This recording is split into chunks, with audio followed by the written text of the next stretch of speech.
चला सेकंड इनिंगला सुरुवात झाली आणि इथे जतीन गोलंदाजी मार्कवरती सज्ज होतोय. समोर जुनेद आहे. हलक्या तरी खेळण्याचा प्रयत्न, चेंडूला ड्राईव्ह केलं. मनीष चेंडूवरती जात आहे तोपर्यंत एकदा येईल. चौथीचा पाठलाग करण्यासाठी काय करणं गरजेचं आहे हे चांगल्या प्रकारे माहित आहे JDSला, परंतु त्याचा बचाव करण्यासाठी काय काय करणं गरजेचं हे चांगल्या रीतीने माहित आहे. टीम साहेबा बी ऑन साइडला खेळण्याचा प्रयत्न. जयेश राठोड, हो जयेश ठाकूर यांनी चेंडूला अडवलं आणि फेकलंय. तोपर्यंत एक धावचीची संधी सुद्धा मिस झाली. जतीनच्या हातामधून चेंडू बाउन्स झाला आणि त्यामुळे ते एकदा पूर्ण होताना आपण पाहिलंय.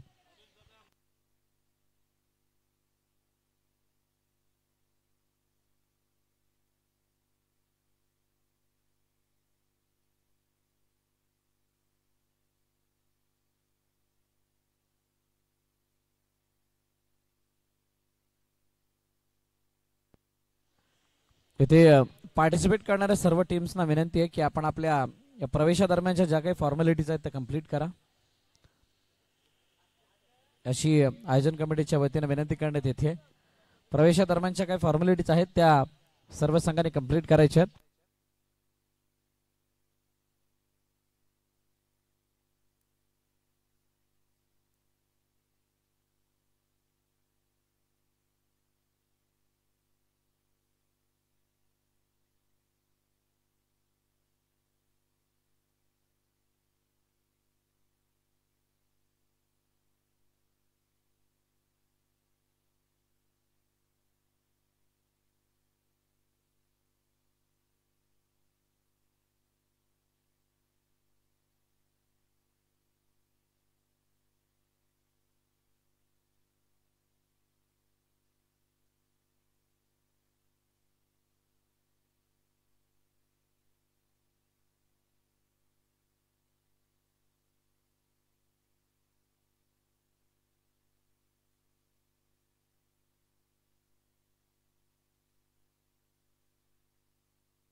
यस, 2 धावांची पॅनल्टी ॲज अ रूल 2 धावांनी पॅनलाइज केलं जाईल.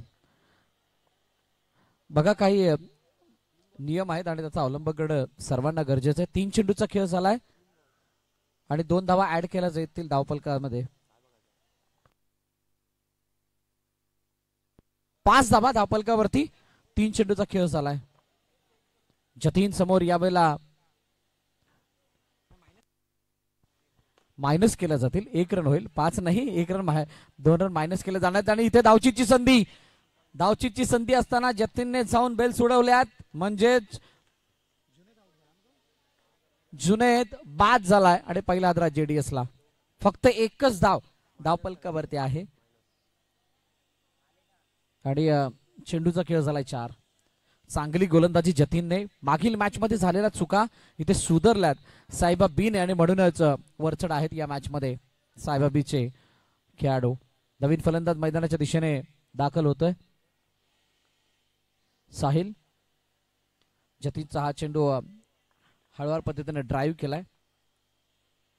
फरांच्या हातामध्ये जाईल तोपर्यंत एकदा धावून कंप्लीट. पुन्हा एकदा होती. शेवटचा अंतिम चेंडू आता या षटकामधील बाकी आहे. पराभूत संघ स्पर्धेबाहेर, जिंकणारा संघ ऋतुविलन डोंगरपाड्यासमोर 2 हात करेल. हलक्या हाताने पुन्हा एकदा चेंडू खेळलाय. सिंगल धाव येते आणि एका धाब्याने धावफलक पुढे जात असताना पहिल्या षटकाचा खेळ झालाय. 3 धाबा धावफलकावरती JDS संघाच्या.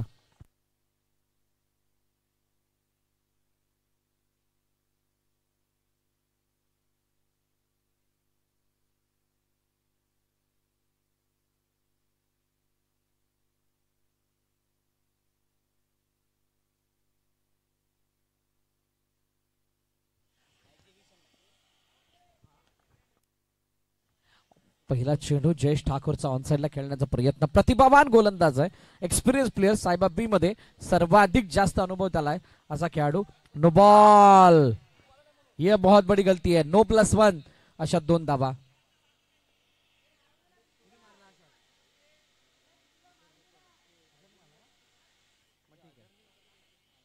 एक मिनिट फटका कोणी मारला? एक मिनिट स्ट्राइक चेंज आहे.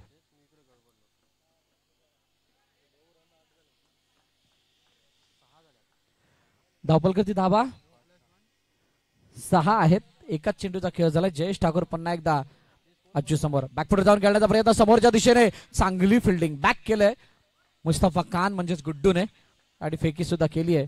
डॉट बॉल येत असताना पाहायला मिळतं. जयेश ठाकूरचं गोलंदाजीमध्ये येणं म्हणजेच हा जो क्रम आहे तो हिताचा आहे. साहेबा बीच हा एक्सपिरियन्स प्लेअर आहेत आणि इथून कशा प्रकारे सामन्याला मोडायचं आहे त्याला चांगल्या प्रकारे माहीत आहे आणि त्या मोडावरती आणण्यासाठी ते प्रयत्न सुद्धा करतायत. फुलटॉस बॉल ऑन साईडला खेळण्याचा प्रयत्न. फिल्डिंग चांगली झाली. वेगाने फेकी सुद्धा झाली आहे. लाऊड अपील पंचांकडे. पंच मात्र तिसऱ्या पंचांना रेफर करतायत. काय गडी बाद आहे का ते सुद्धा पाहिलं जाईल.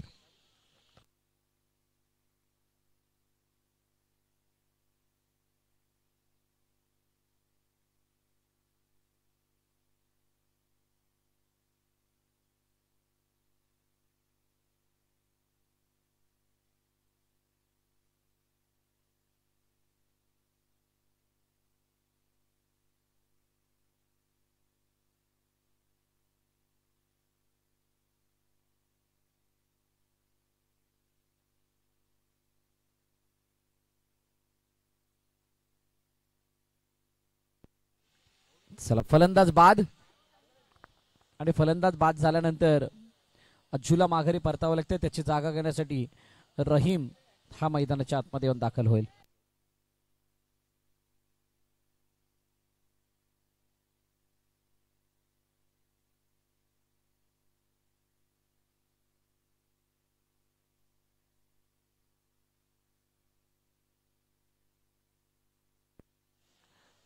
त्यावेळेला पाडल स्वीप करण्याचा प्रयत्न पाय वाकवला होता परंतु चेंडूच्या रेषेमध्ये गेल्याने ते फलंदाज त्यामुळे बॅट आणि बॉलचा संपर्क होऊ शकलेला नाहीये. डॉट बॉल येत असताना पाहायला मिळतं आणि ही मॅच औपचारिकतेच्या दिशेने जाण्याचं जात असताना आपल्याला पाहायला मिळतीये. शेवटचा अंतिम चेंडू बाकी आहे. धावपलके दाबा आहेत 8.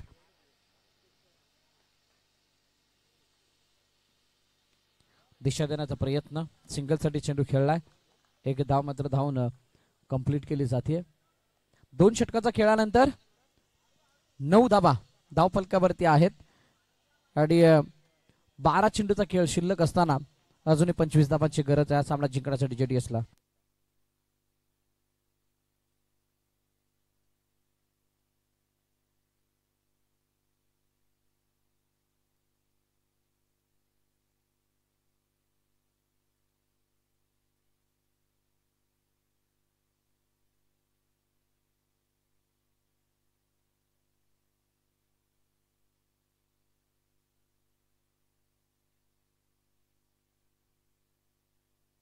ऑन साईडला खेळण्याचा प्रयत्न. चेंडू अडवलाय. चांगली फिल्डिंग तिथे.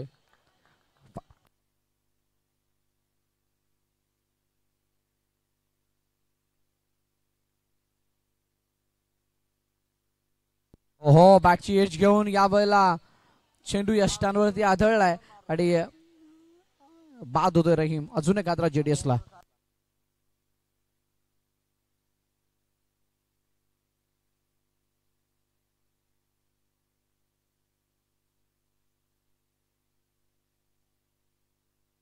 अजून 2 धावांची पेनल्टी. क्या बात आहे.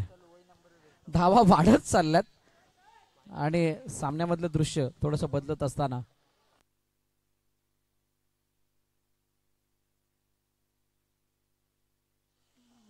चला ग्राउंड्समन मितेश लाईट वाल्यानं फोन करा. बॅकफुटर जाऊन खेळण्याचा प्रयत्न. चेंडू डिक्लेअर साठी जातोय. सिंगल धाव येईल. एका धावेने धावफलक वाढेल. जाऊन पोहोचले 9 धावांवरती. पहा जितक्या धावा पुढे जातात तितकंच मागे सुद्धा येतात आणि असं मी पहिल्यांदा पाहतोय. 2 वेळा 2-2 धावांची पेनल्टी क्रुशियल मॅच मध्ये. ऑन साईडला खेळण्याचा प्रयत्न. वेगाने चेंडू फेकलाय.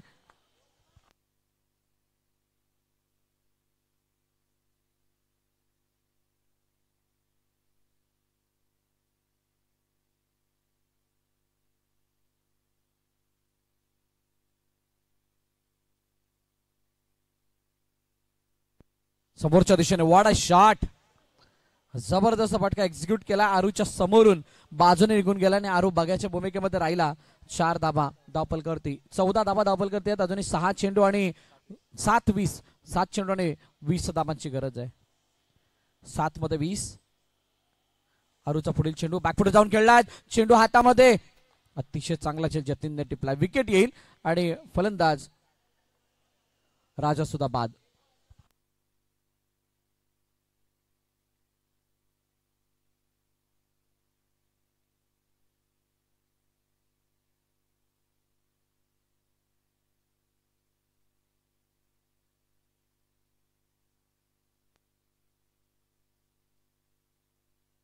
मुस्तफा खान गुड्डू आलाय यावेळेला, नवीन गोलंदाज गोलंदाजी मार्क वरती. क्या बात है, जबरदस्त फटका.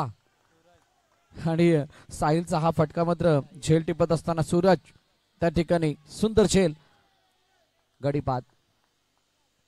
मेहताब यावेळेला नवीन फलंदाज मैदानाच्या दिशेने येतो. आणि आता फक्त या मॅच मध्ये औपचारिकता शिल्लक आहे, कारण 4-5 चेंडूचा खेळणं शिल्लक असताना यावेळेला चांगली फिल्डिंग जयेश ठाकूरची. एक धाव धावून कंप्लीट केली जाते.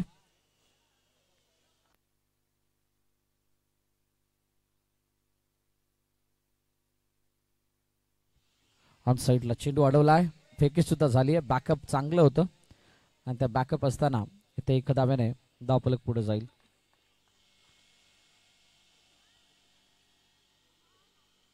नो बॉल, नो वरती 4, तब्बल 5. धावफलक जाऊन पोहोचला 21 वरती. आता 3 चेंडूंमध्ये 13 धाव्यांची गरज. चुका मोठ्या प्रमाणात होत आहेत आणि मोठ्या प्रमाणात होणाऱ्या चुका. अजून एक बाउंड्री, क्या बात आहे. आता 2 मध्ये 9. बघा, जितक्या लेझीला मॅच घेतली, जर का सिरियसनेस असती कदाचित ही मॅच बनली सुद्धा असती. आणि म्हणूनच क्रिकेटला जोपर्यंत शेवटचा चेंडू पडत नाही तोपर्यंत ते मॅच कोणाच्या बाजूने गेली झुकली हे मात्र सांगता येत नाही असं म्हटलं जातं. अनिश्चिततेचा खेळ आहे क्रिकेट, हे याच कारणामुळे म्हटलं जातं. वाईड आलाय, वाईड +1. गुड्डूने आता मात्र नख तोंडामध्ये घालण्यास भाग पाडलाय. 2 धाबा आल्यात. आता 2 मध्ये 7, परंतु स्ट्राईक चेंज आहे. एक ऍडव्हान्टेज आहे, दुसरा डिसएडव्हान्टेज सुद्धा आहे. पॅनल्टीने 4 धाबा गेल्यात. 2 वेळा पॅनल्टीने 2-2 धाबा वाढल्या, कमी झाल्या. आणि त्या जर ऍड असते तर कदाचित इथे 2 मध्ये 3 अशी मॅच आली असती. सईद समोरच्या दिशेने, मोठा फटका. त्याला जागा नाही अंडरआर्म क्रिकेटमध्ये, बॉक्स क्रिकेटमध्ये. 1 चेंडू आणि आता 7 धावांची गरज आहे.